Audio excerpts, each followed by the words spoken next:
Queen Mary I of England, February 18, 1516 to 17 November, 1558, also known as Mary Tudor, was Queen of England and Queen of Ireland from 6 July 1553, de jure, or July 19, 1553, de facto, until her death.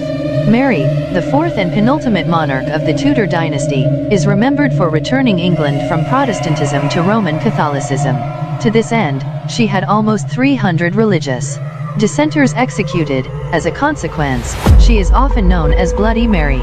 Her religious policies, however, were in many cases reversed by her successor and half-sister, Elizabeth I, 1558 to 1603. Mary and Elizabeth were both cousins of Mary, Queen of Scots. House of Tudor. Mary was the second daughter and fifth child of Henry VIII and his first wife, Catherine of Aragon. A stillborn sister and three short-lived brothers, including the Prince Henry, had preceded her. Through her mother, she was a granddaughter of King Ferdinand and Queen Isabella of Spain, famous for driving the Muslims from the Iberian Peninsula, uniting modern Spain, and funding Christopher Columbus's voyage to the New World. She was born at the Palace of Placentia in Greenwich, London, on Monday, February 18, 1516. She was baptized on the following Thursday with Thomas Cardinal Wolsey standing as her godfather. The Princess Mary was a precocious but sickly child who had poor eyesight, sinus conditions, and bad headaches. House of Tudor. Mary was the second daughter and fifth child of Henry VIII and his first wife, Catherine of Aragon. A stillborn sister and three short-lived brothers, including the Prince Henry, had preceded her. Through her mother, she was a granddaughter of King Ferdinand and Queen Isabella of Spain, famous for driving the Muslims from the Iberian Peninsula, uniting modern Spain, and funding Christopher Columbus's voyage to the New World. She was born at the Palace of Placentia in Greenwich, London, on Monday, February 18, 1516. She was baptized on the following Thursday with Thomas Cardinal Wolsey standing as her godfather. The Princess Mary was a precocious but sickly child who had poor eyesight, sinus conditions, and bad headaches. Some authors believe that her poor health was from congenital syphilis transferred to her from her mother, who presumably would have contracted the disease from Mary's father. Whether or not she had the disease is debated, however, as the story emerged long after his death. Henry VIII doted on his daughter and would boast in company, "This girl never cries." Henry gave the Princess Mary her own court at Ludlow Castle and many of the royal prerogatives normally only given to a Prince of Wales, as she was acknowledged the Princess of Wales at the age of 9, even though he was deeply disappointed that her mother, failure to bear children was always blamed on the wife. Haldane's rule was not understood, had again failed to produce a healthy son. Catherine's sixth and last child was a stillborn daughter. In July 1521, when scarcely 5.5 years old, she entertained some visitors with a performance on the virginals, a smaller harpsichord. A great part of the credit of her early education was undoubtedly due to her mother, who not only consulted the Spanish scholar Juan Luis Vives upon the subject, but was herself the Princess Mary's first teacher in Latin. She also studied Greek, science, and music. Even when she was a young child, the Princess Mary's marital future was being negotiated by her father. When she was but 2 years old, she was promised to the Dauphin Francis, son of Francis I, King of France.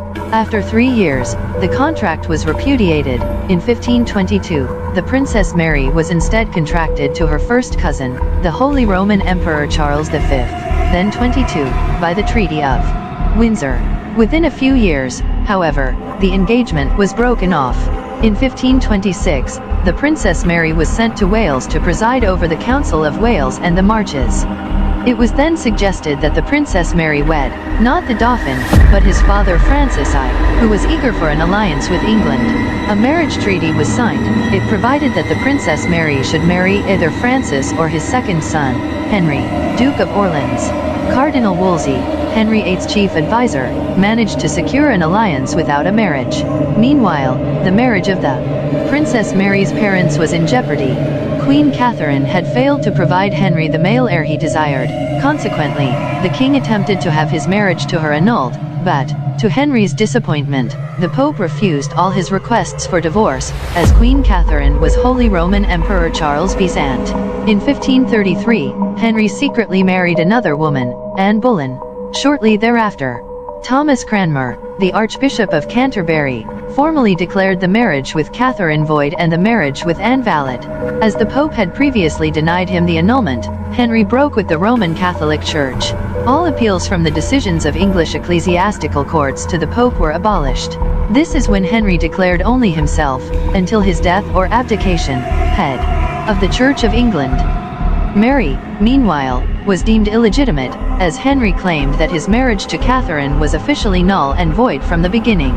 He claimed a biblical passage that pronounced his marriage as unclean and childless, as Catherine of Aragon, his wife, was once the child bride, at age 16, of his brother Arthur. She lost the dignity of being a queen, being demoted to Princess Dowager of Wales. Mary's place in the line of succession was transferred to her half-sister, the Princess Elizabeth, daughter of Anne Boleyn.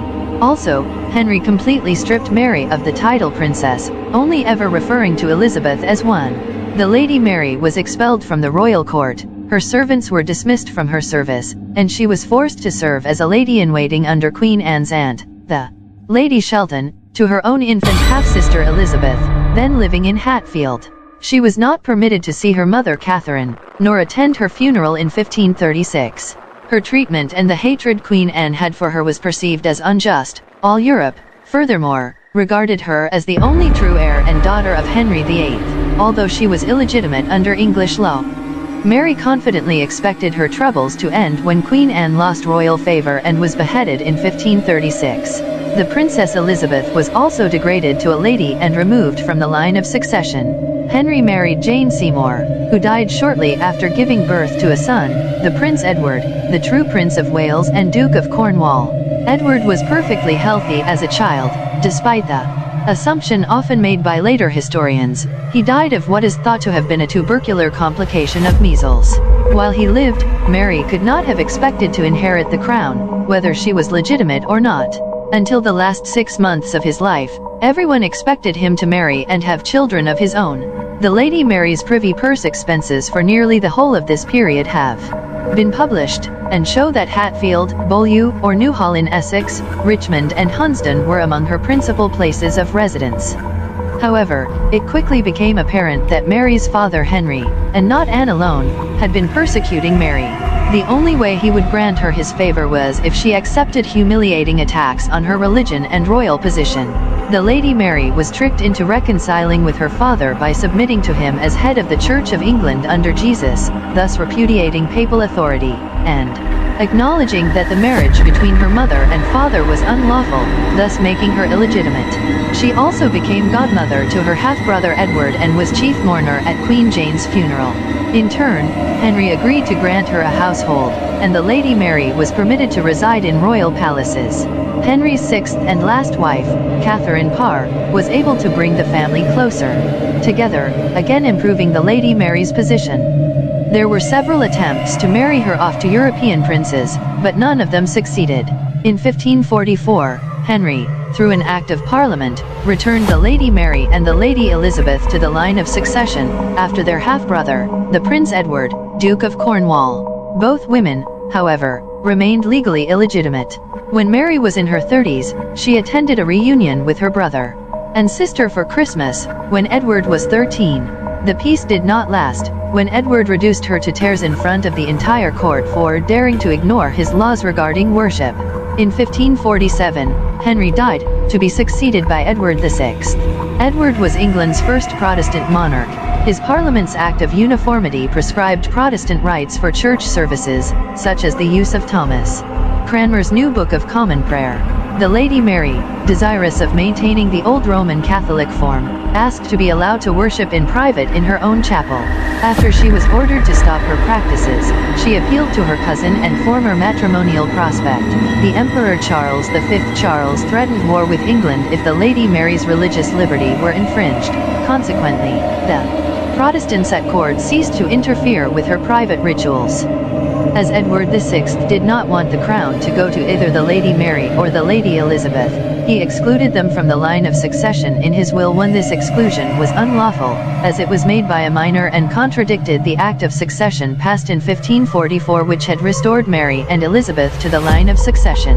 Under the guidance of John Dudley, 1st Duke of Northumberland, Edward VI instead devised that he should be succeeded by Lady Jane Grey, a descendant of Henry VIII's younger sister. Thus, after Edward died on July 6, 1553, Lady Jane Grey was proclaimed queen. Jane's accession was met with popular disapproval, which was suppressed by the use of force. A young boy so bold as to hail Queen Mary had his ears cut off as punishment. Templet CN. Despite this, much of the country remained devoted to Mary Templet CN, and on July 19, Jane's accession proclamation was deemed to have been made under coercion and was revoked. Mary was proclaimed queen in her place.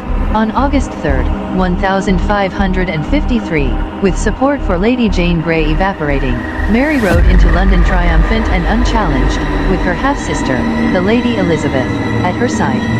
Since the Act of Succession passed in 1543 recognized only Mary as Edward's heir, and since Edward's will was never authorized by statute, Mary's de jure reign dates from July 6, 1553, the date of Edward's death. Her de facto reign, however, dates from July 19, 1553, when Jane was deposed. One of her first actions as monarch was to order the release of the Catholic Thomas Howard, 3rd Duke of Norfolk, and Stephen Gardiner from imprisonment in the Tower of London. Templet CN. Mary was inclined to exercise clemency, and set Lady Jane Grey free, recognizing that she was forced to take the crown by her father-in-law and her father. Lady Jane's father, Henry Grey, 1st Duke of Suffolk, was also released. The Duke of Northumberland was the only conspirator executed for high treason, and even that was after some hesitation on the Queen's part. Templet CN. Mary was left in a difficult position, as almost all the Privy Councillors had been implicated in the plot to put Jane on the throne. She could only rely on Gardiner, whom she appointed Bishop of Winchester and Lord Chancellor. Gardiner performed Mary's coronation on October 1, 1553, because Mary did not wish to be crowned by the senior ecclesiastics, who were all Protestants. Mary's first Act of Parliament retroactively validated Henry VIII's marriage to Catherine of Aragon, and legitimated the Queen. Now 37, Mary turned her attention to getting a husband, to father an heir in order to prevent her half-sister, Princess Elizabeth, from succeeding to the throne. Mary rejected Edward Courtenay, 1st Earl of Devon, as a prospect when her first cousin, the Holy Roman Emperor Charles V, suggested she marry his only son, the Spanish Prince Philip, later Philip II of Spain. The marriage, a purely political alliance for Philip, who admired her dignity but felt no carnal love for her, citation needed, was extremely unpopular with the English. Lord Chancellor Gardiner and the House of Commons petitioned her to consider marrying an Englishman, fearing that England would be relegated to a dependency of Spain. The fear of dependency was due in large part to the inexperience of having a queen regnant, as Mary was truly England's first, Lady Jane having only reigned 9 days. Insurrections broke out across the country when she refused. The Duke of Suffolk once again proclaimed that his daughter, Lady Jane Grey, was queen. The young Sir Thomas Wyatt led a force from Kent, and was not defeated until he had arrived at London's gates. After the rebellions were crushed, both the Duke of Suffolk and Lady Jane Grey were convicted of high treason and executed. As a result of another series of rebellions designed to put her on the throne, Princess Elizabeth was imprisoned in the Tower of London and then was put under house arrest in Woodstock Palace after 2 months. Mary married Philip on July 25, 1554, at Winchester Cathedral.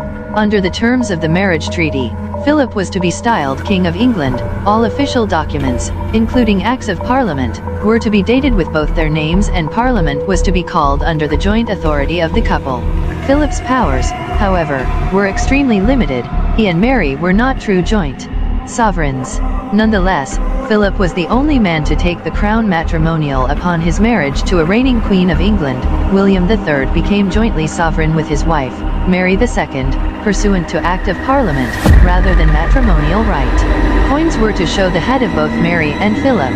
The marriage treaty further provided that England would not be obliged to provide military support to Philip's father, the Holy Roman Emperor, in any war. Mary fell in love with Philip and, thinking she was pregnant, had Thanksgiving services at the Diocese of London in November 1554. But Philip found his queen, who was 11 years his senior, to be physically unattractive, and after only 14 months left for Spain under a false excuse, Mary suffered a false pregnancy. Philip released the Princess Elizabeth from house arrest, probably so that he could be viewed favorably by her in case Mary died during childbirth. Mary then turned her attention to religious issues. She had always rejected the break with Rome instituted by her father. Her half-brother, Edward, had established Protestantism. Mary wanted to revert the country to Roman Catholicism. England was reconciled with Rome, and Reginald Cardinal Pole, once considered as her suitor, and son of her own governess the Countess of Salisbury, became Archbishop of Canterbury, after Mary had had his predecessor Thomas Cranmer executed. Pole would become an advisor Mary very heavily depended upon.